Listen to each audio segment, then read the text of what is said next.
Friends, welcome to my channel daily solution. आज आपण पाहणार आहोत मराठीतून गुरुपौर्णिमा भाषण। Please like, share and subscribe. गुरु म्हणजे आहे काशी, साती तीर्थ त्यापाशी। तुका म्हणे ऐसी गुरु, चरण त्याचे हृदयी धरू।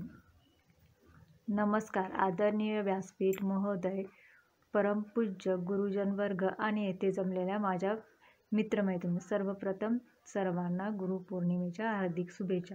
आज गुरुपौर्णिमा, गुरुविषयी आदर व्यक्त करण्याचा दिवस म्हणजे गुरुपौर्णिमा। व्यास ऋषी या दिवशी जन्म झाला, त्यामुळे गुरुपौर्णिमेला व्यास पौर्णिमा असेही म्हणतात। आपल्या भारतीय संस्कृतीत गुरूंना ईश्वराच्याही वरचे स्थान आहे।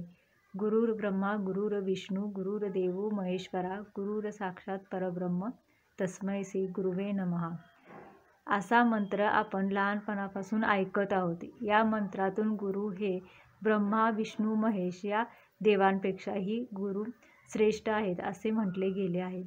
गुरुपौर्णिमा ही आपल्या गुरूंचा आदर करण्यासाठी असतो। यासाठी आपण येथे जमलो आहोत।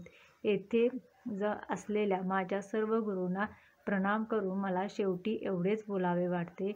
गुरु म्हणजे सागर ज्ञानाचा, गुरु म्हणजे दीप अंधाराचा, गुरु म्हणजे वाट उजळणारा। गुरुपौर्णिमेचा त्रिवार नमस्कार त्यांना। धन्यवाद। जय हिंद, जय Maharashtra. Thank you for watching video. Please like, share and subscribe.